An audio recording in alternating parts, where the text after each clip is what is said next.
John Ashbery's Flow Chart from page 19.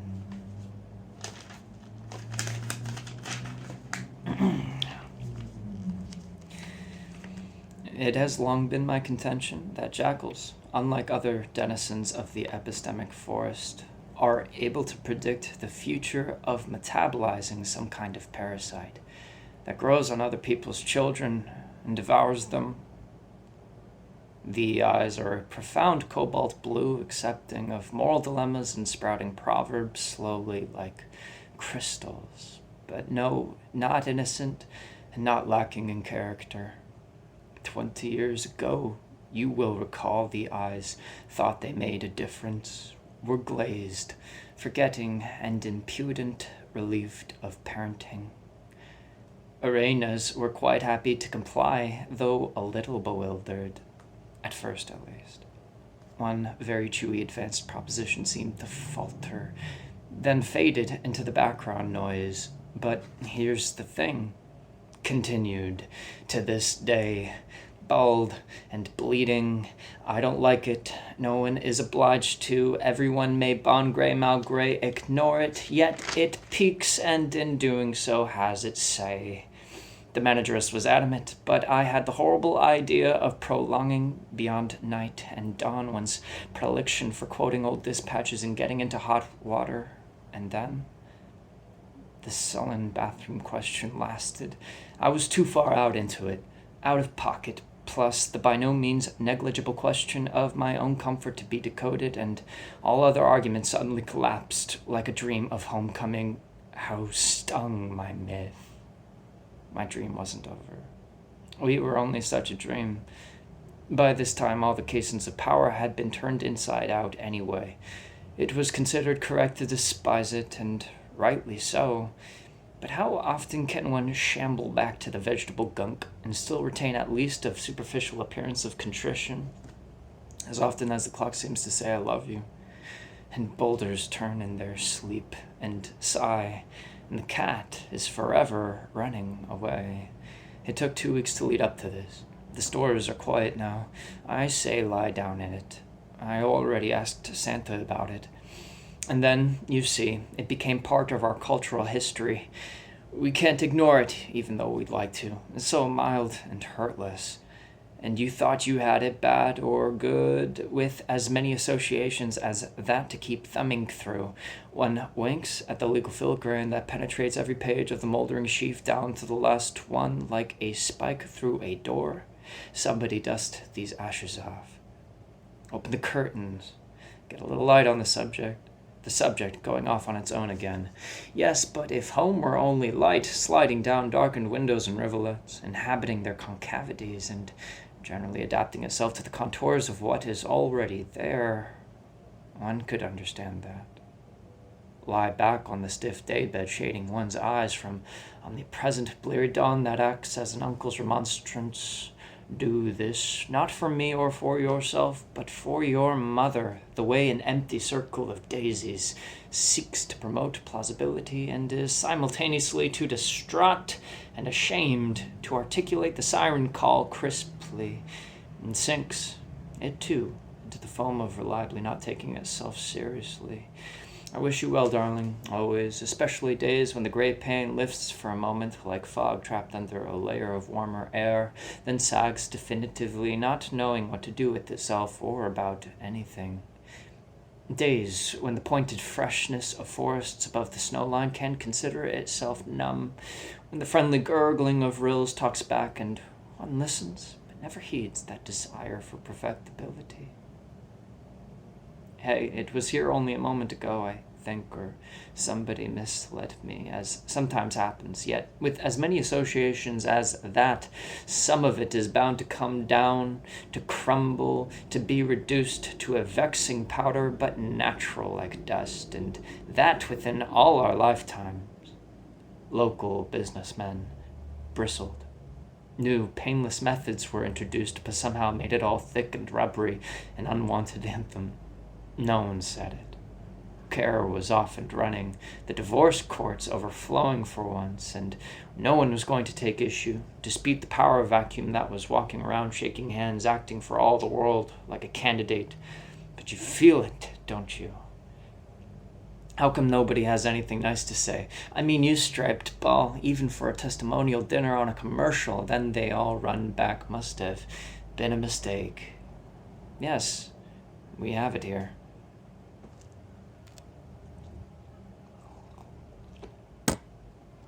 Anyway, where are they? I am violently opposed to the little pieces of the puzzle getting in on the act, slobbering as it were, any more than I can see Little Red Riding Hood climbing Mount McKinley. But as for the horror of it, we are, look, all of us undisciplined, so when it's time to take the kids somewhere, or subvert the boss's ego, the light goes out of us for an instant. Oh, I know we can patch it up, always successfully, later, but out of the fine deposit of the encounter there is surely something that is required reading, though seldom in focus. Good gravy, it gives me the creeps just telling you about it. And after we had sunbathed, the mist was on time, dull and fathomable. That's no reason to return home to our roots, of course, yet neither can it be construed as an invitation. You see, everything you see on television is a fraud, is planted there to confuse distraught patriots like yourself, and though we enter into it no wiser and leave resolved to mend our ways, something like an actual misprint occurs. We are no longer in charge of our propriety.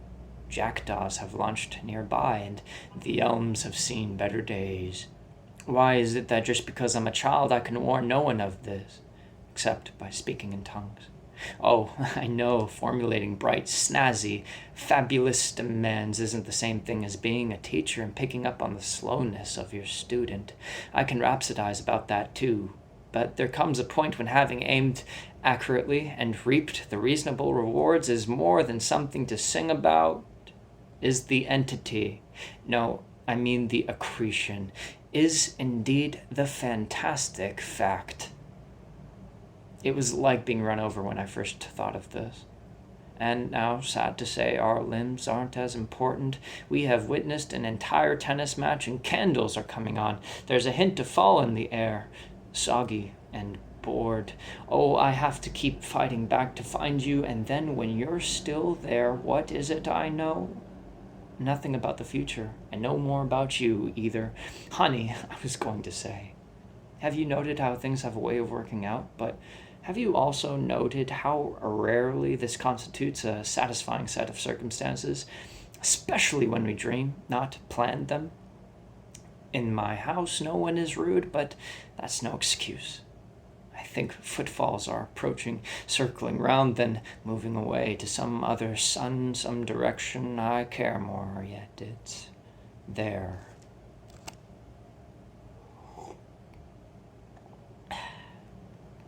Despite handicaps, trading continues. Natural horns bleat. The fog may be messing up traffic today, but in offices, chic outfits signal that for sure violence too has its calm aspects. When things get done in dozens or even scores, the museum guards must have known something was up. Yet here too, only silence stammers. Don't ask your partner what to think. You may have noticed that the weather vane has jammed even as crowds of day trippers move on out of the city in gaily painted carts, and by noon something just too awful had come between us. I called John, but he couldn't come to the phone, nor did his assistant have any clue as to what the barking, the clatter of falling jewelry were all about. It occurs to me in my home on the beach sometimes that others must have experiences identical to mine and are also unable to speak of them, that if we cared enough to go into each other's psyche and explore around, some of the canned white entrepreneurial brain food could be reproduced in time to save the legions of the dispossessed and the elephants. But what is a waiting room for, after all, if not to live out one's life scarily to the borders of altered lawns with red leaves nestled on them?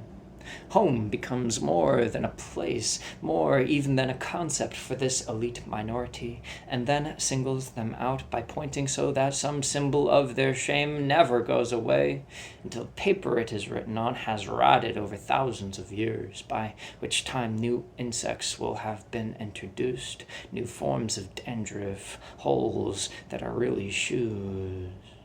A thin puddle of air rolls over us. All obeisances are made that way. All curtsies and notions seem to point to that vortex of fear just as the alarm goes off. But is it fear, or only an unpleasant hum? And jaywalkers gravitate there, are seen to believe. The old man had no enemies. Why then?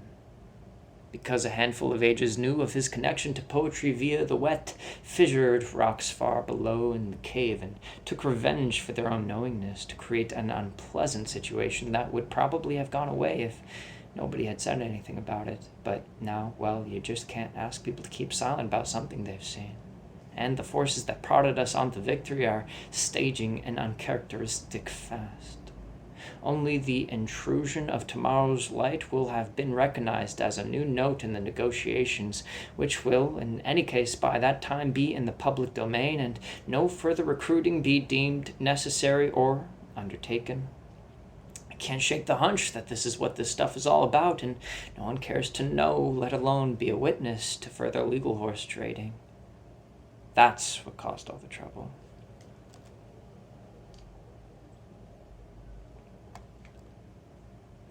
Words, however, are not the culprit. They are, at worst, a placebo, leading somewhere, though nowhere, it must be added, can sometimes be a cozy place, preferable in many cases to somewhere. To banal if agreeable note spinning, covering reams of foolscape with them won't guarantee success, yet neither will it automatically induce ruination. Wheel on the guillotine, leave, in the middle distance, something like an endless morgue, a lake of regret. It's better, though, to listen to the strange chirps of the furniture. Listening is a patented device whose manifold uses have scarcely begun to be explored, that one should practice on as many occasions as are deemed profitable. Bore your friends, wind them, show them a grand time. Other, more auspicious occasions are sure to be evoked. Nights when, from the grandstand, tremendous plumes of steam plummeted straight into the basalt sky.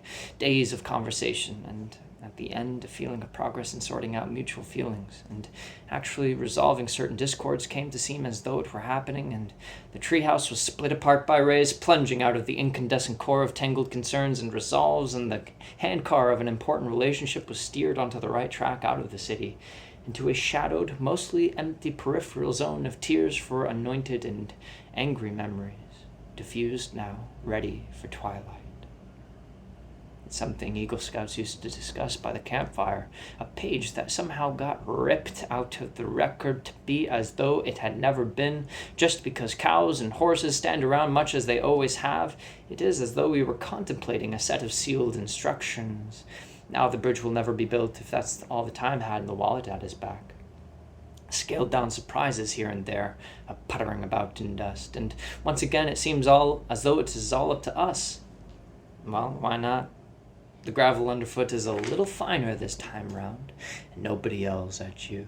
The words have, as they always do, come full circle, dragging the meaning that was on the reverse side all along, and one even expects this. Something to chew on.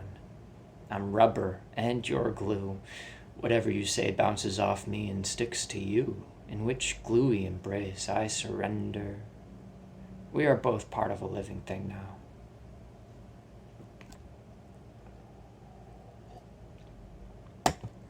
A decade later, he stumbled or became confused. There was no one else along on this outing, so why was he always flailing his arms majestically? Talking to the walls. Whenever someone would cross over to be kind to him, it was as though he'd never seen a human face before. The eyes were runny, the nose ditto. The words were like chopped cotton wool after he'd forced them out. To drag a meaning like this behind one is bad enough, but to have it beside one is worse than knowing what to do. Finally, the memory became an object to be passed around for displays of connoisseurship to ignite. Thus one can live in the same house with one's ambitions and drives and still have the luxury of feeling alone. Oh, come off it. No one wants to be alone. And even, accept the occasional invitation, but also slog on shod, solitary except for casual greetings from even more casual acquaintances.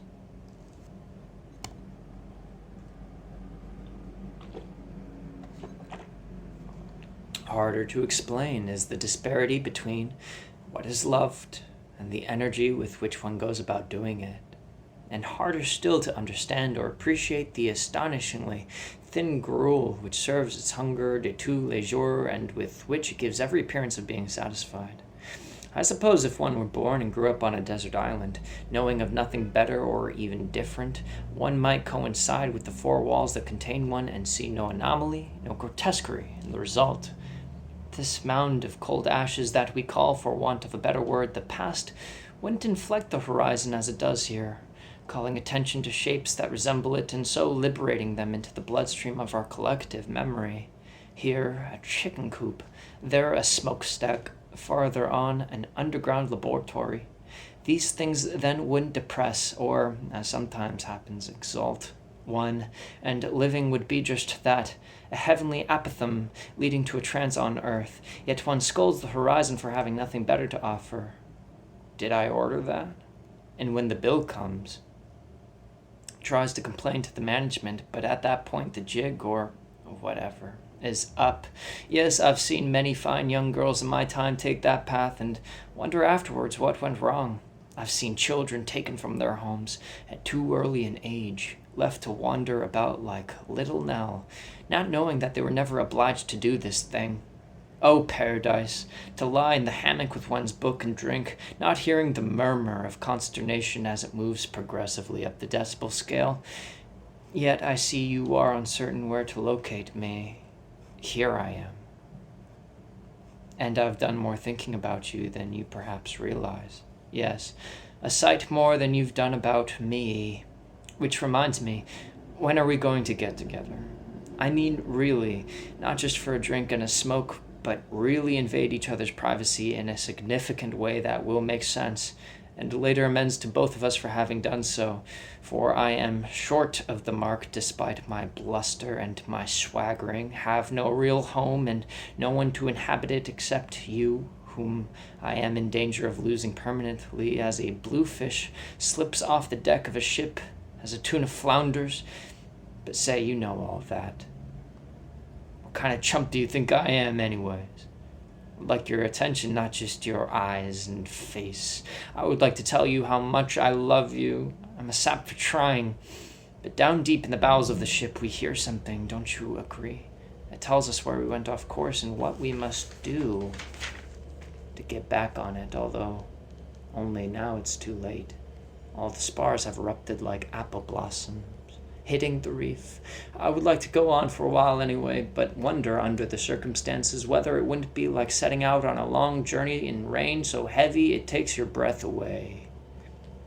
Even one step is out of the question, I think, now. I no longer have the energy to breathe on the window pane so that the frost will transform it into garlands of chiseled steel that draw one out like a wrapped interlocutrix.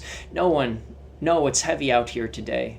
The wind serves only to remind one of other possible beginnings and an end, if one were likely to pass this way again.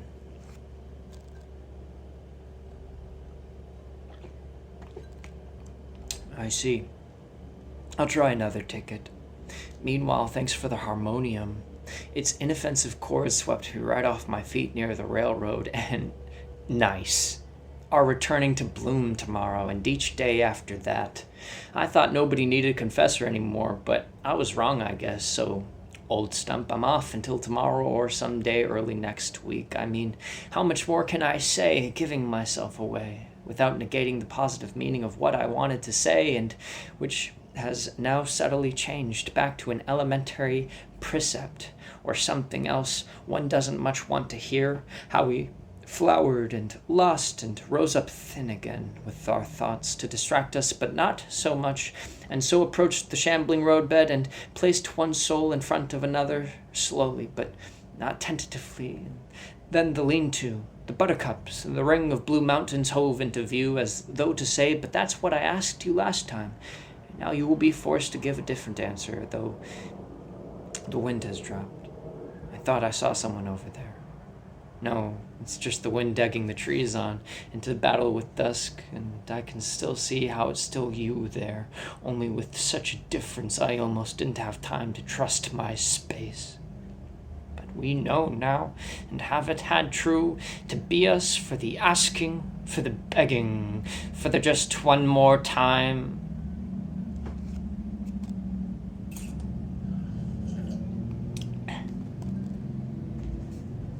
In winter it was generally a slow blizzard of piano racks, while in summer or some season gentian shadows on the tapioca fields looked themselves good enough to eat. And always in a locker downstairs was this pocket mirror with the thumbprint on it, a source of shame. But how can I deny my true origin and nature, even if it's going to get me into a lot of trouble later? At any rate, no notice was taken of anything, and maids pushed their prams, and policemen stopped cars, and it was getting to be spring, or it wasn't.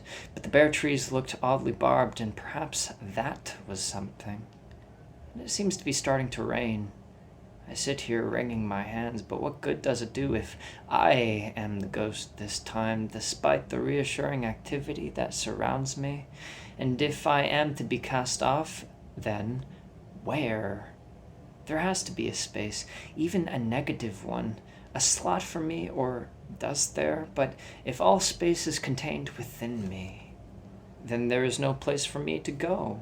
I am not even here, and now, and can join no choir or club. Indeed, I am the sawdust of what's around, but nobody can even authorize that either.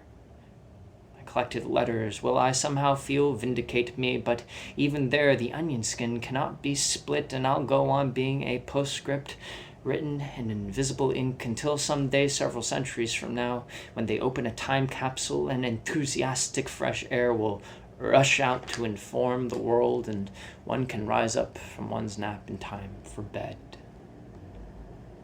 Great apartment fronts will put their heads together, and sunset will seem an enormous conflagration, and vindicate one at what price?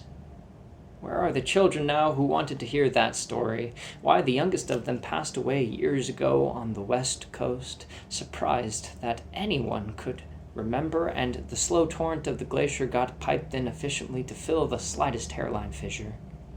Its job is done.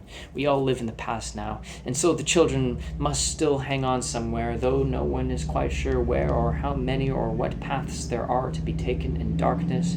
Only the fools, the severed heads, know.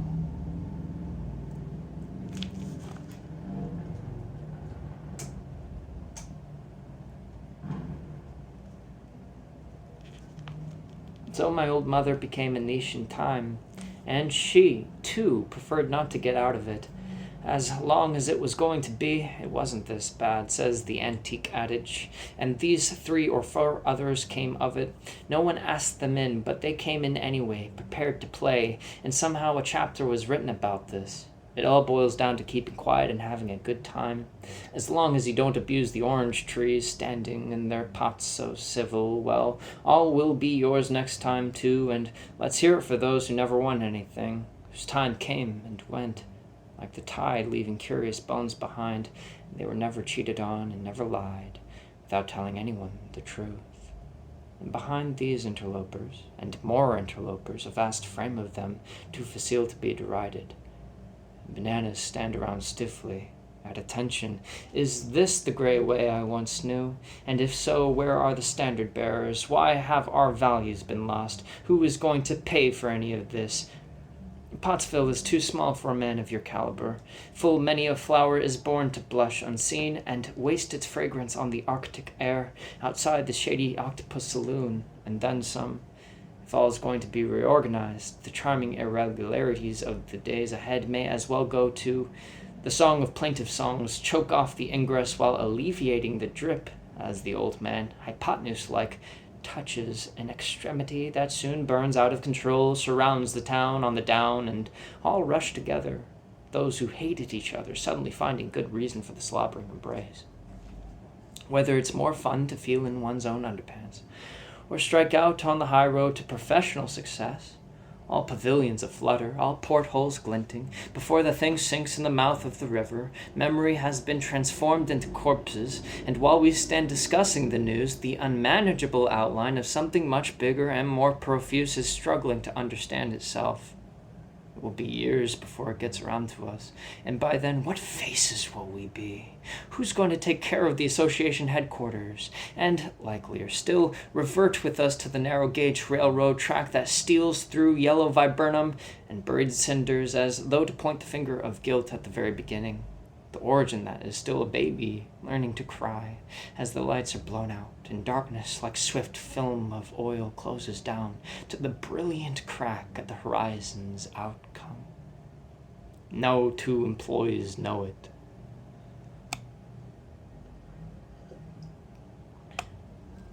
I thought, and this much remained hidden from me, the beloved canker that was always there, willing to give you all of Queen Mab for a quarter, or turn on the rusty heel of one boot and be off, whistling into such nether parts of the sky as are deemed scarcely fit for consumption here on our poor earth. The Christmas lights, each blinking in the triumph of its individual color toward the benefit of the whole. The stars and so on brought forth each night as a sop to the unweeded intellect, though much more remains to be read into them. Polar bears relaxing each on his floe in the Arctic section of the zoo, or rolling off it into the green, greasy water. People with pencils in their hands. A selection of erotic attractions for this week, including stiletto heels and rubber midi skirts, carloads of whatever thundered past in the night, juleps on porches, and the most extravagant collection of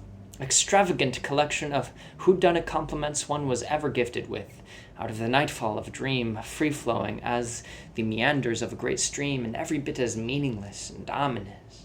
And finally, a choice of purgations, each not necessarily appropriate to the instance, i.e. electrocution for the theft of a needle, simple tears for aggravated manslaughter, a necklace of boar's teeth for blaspheming, added lines to the forehead for poaching or preaching, a fountain of mud on the front lawn of one who fondled his daughter's best friend's breasts, and for the discreetly ambitious, a monotonous horizon. As it all bore in on me, I started to awake, then thought better of it, then rushed to the phone to call my broker, but it was too late.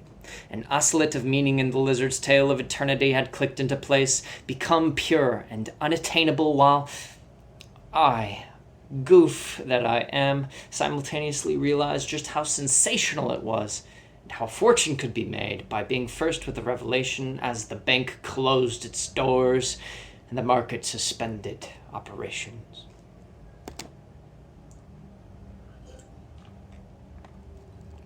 True, they managed to save Hitler's brain before it destroyed the world with Zuppa and Glacé. Just look in the milk can and you find out why. But sometimes walking away from a cure may not be the best way to get rid of it. Sure, you feel fine.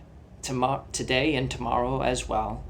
By next week, you're feeling better than you have in a long time, and as the medication gradually dissipates, the feeling of well-being takes over.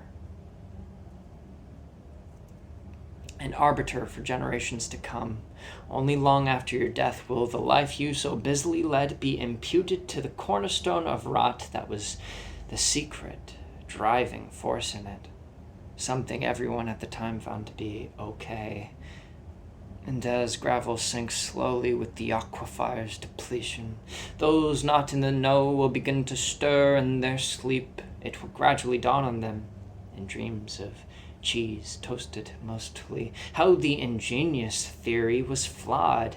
Indeed, it was the flaws that produced the dazzling quicksilver sheen that attracted so many to it for so long. If that's the case, why tarry on rutted goat paths from whence even the nearest foothills are shrouded by mists from view? The animals are incredible. There's even a dog named Bruce. One can retool the context, but slowly. And of course, there is no positive guarantee of a successful outcome. One should think of it as a virtuoso spinning song whose relentless roulades promise minor disturbances among the cobwebbed rafters, but perhaps nothing so much to weave one-armed nightshirts with for the wild swans, your brothers. Only try to forget the slow upward path to perfectness, and let its mirror image come to install its truly sensitive surface within you during the night of deft dreams and bad brushes with dolor. Fear of the dark causes it. But by then to have been around and been of it will have carried on into lunch. Do you think there's some connection between this and that which happened before? Perhaps not. Perhaps there is none, but the Pentagonians will like it. All 499,500 of them.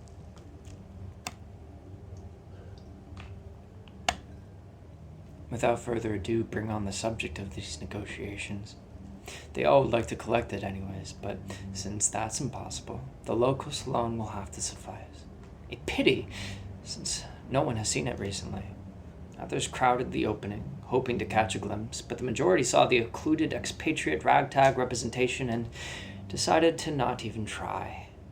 To this day, no one knows the shape or heft of the thing, and that's the honest truth thrown out of court, exhibiting abrasions, muffled, and the story of how we ran out of it.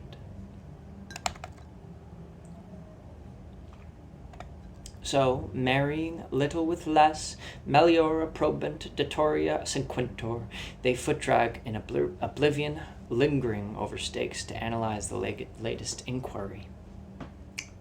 My biological father thought enough of it to see that I was posited, demanding names omitted from the roster, either from carelessness or intent to harm.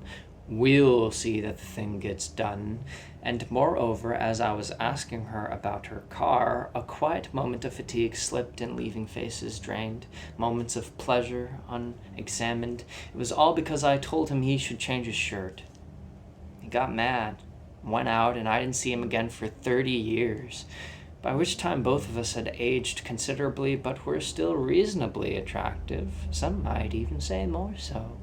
I reminded him of the shirt thing, and he just laughed. Supermarkets sell them now, and besides, you shouldn't worry about a little dirt. It's the spice of life, he said.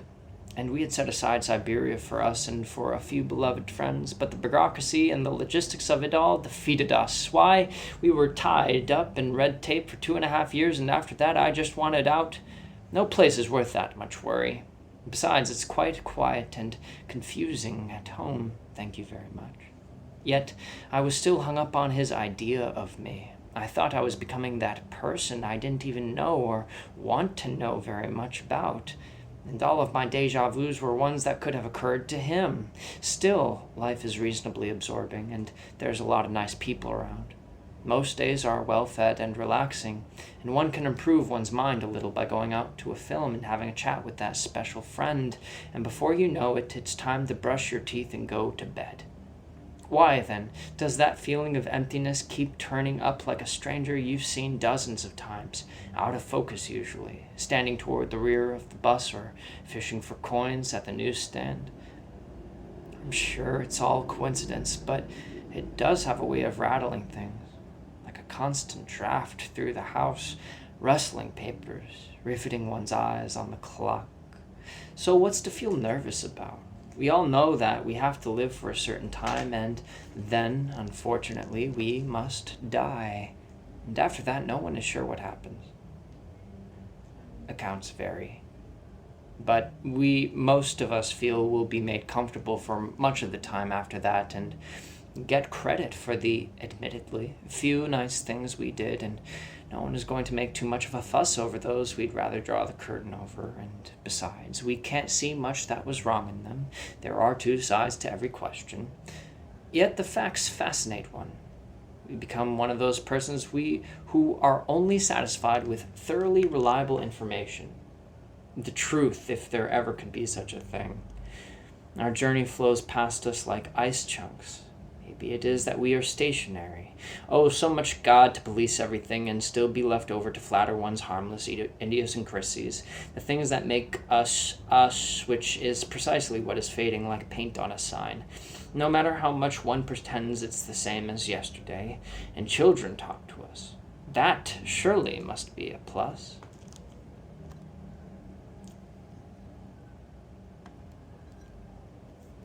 It's the lunatic frequency this time. One man, taking his kids to the ball game, reverted and was found playing cards at his friend's house. In spring, the tips of the apple branches gray as the trailer, and it's time for a new round robin of progressive delicacies and returned thank-you letters. Out in the open by the gym, it was never a question of keep your pants on, we're all getting someplace, getting to be someone. Those were perspectives too limbed to shoot along, and people thanked the baseball player who invented them. Inactivity is as a syrup to these people, some of them. They bank on mistrust and in the end are amazed to find their land has been overgrazed by herds of yak, each of the quadrupeds spaced almost equidistant from its nearest neighbor, as far as the eye can see, to Labrador and beyond into the topaz twilight of the Urals. Oh, some will say, you can't trust them, let alone see them coming, let alone avoid a collision with jarring implications for the future of humanity. Even its garish exterior isn't as uncompromising as one might at first conclude, and then they have ashtrays and can see. No one makes extraordinary demands on them as long as they go on living, and in April that doesn't seem an impossible feat. To those residing on the outskirts of some city or suburb, it gets to even be more of a tease. Were they included in the survey? And if so, who are they? Shooting gallery ducks waiting to be flattened, probably. What if one crosses the sea to descend at the pier where one's sweetheart bade farewell to one several years ago and finds her there to greet one not at all that changed? And if parents of both parties pronounce it a suitable match, why, there you are. Another union has been consecrated. Another two people been driven from loneliness into the reciprocal dawn of each other's arms as if it were long ago. And tidings spread throughout the land. And ordinary people came to appreciate and savor and go back into the narrow closet-like conundrum of their own slender existences and be thankful there was, for once, something to talk about and then mutually agree on. A pact with forces that be, nothing less, and that is saying a good deal. So in all eras bargains have been struck, horns blown, and in some strange, silly way each of us is the stronger for it. We made our tea, and then we drank it. This is an honorable instance of how shame can disappear in the dust and the confusion, the aftermath. And if an executive can teeter on his perch all day long from dawn to dusk, a wren can say to him, why don't you go on an organized outing? Stop fooling yourself. This world situation isn't nonsense, though realpolitik may not be the accurate term for it either. So why explode like a time bomb that was set long ago and may no longer be operable? But you see, so many of us are like that bird. That man, I mean, that for a few can life resonate with anything like serious implications. So many were hung out to dry, or more accurately, to rot. And these marginalia, whatever word is there for them, are the substance of the text. By not being allowed to fit in, one can proceed like a ghost along corridors and find that doors are closed to one, and then what good is being invisible? It all goes to show how our parents taught us many things, including the right one, that we should untie gently, like a knotted shoelace, and then little expressions of relief occur in the whirls, and many things, incipient ones, and besides.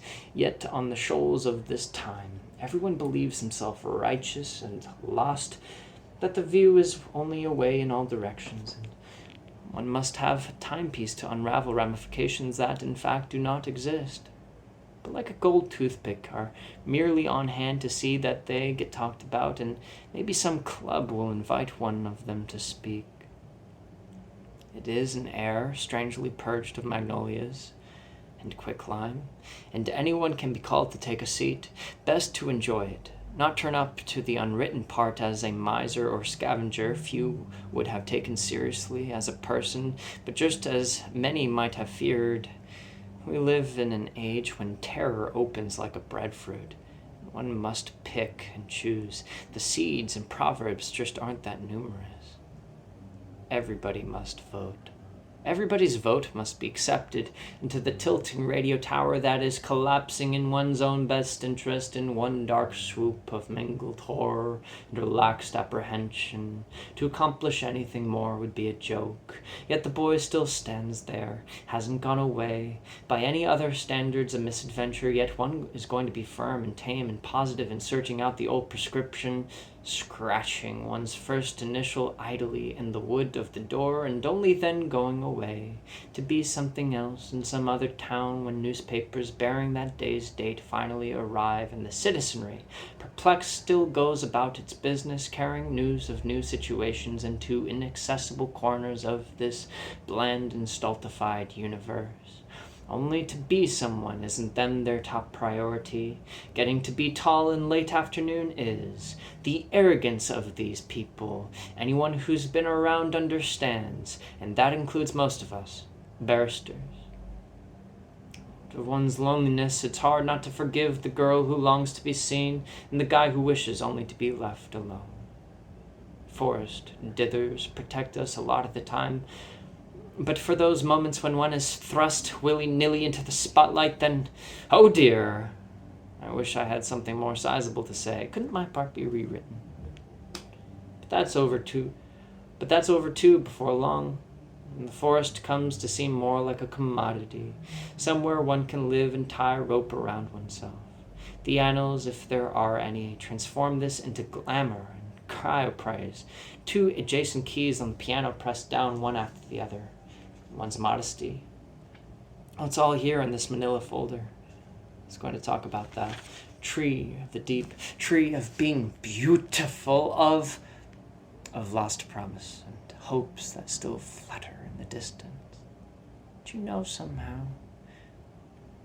But in the end it got mistreated. The happy moments streaked with sadness. Perhaps they always were. Perhaps it says a great deal that there were any, and so out of tune with the rest of what was going on, like a canary in a zoo. And I said, why give any guarantees if it can be rescinded without notice? If entreaties are to become comments. And you know what he said? He said, well, it's reasonable for you to expect that, but it's not unreasonable for anyone else to pay it no mind. So there. I was crushed. The one person I thought understood. But it's all right, he can go on paying. Meanwhile, I am scarcely alone, though it is lonesome. However, when I start feeling blue, I can just stand up like everyone else and lay my cards on the table. Look, it says so. It's all here, written in this book. So I'm never completely at a loss, only a little disconcerted, thrashing about sometimes. In the rival cesspool of other nations, they may think they have it better, but I know that here the uncertainty is pure. And so I often take the afternoon off. Read, write, or gaze intently out the window for long periods of time. And then you take tea in the afternoon. That is, you make it and then drink it. Oh, I'm so sorry. Golly, how nothing ever comes to fruition, but by the same token I am relieved of manifold responsibilities, am allowed to delegate authority, and before I know it, my mood has changed.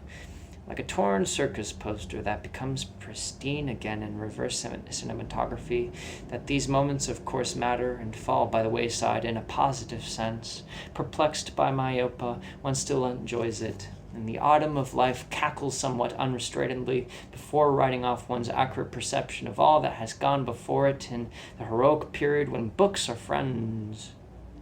Nature wants you to do it.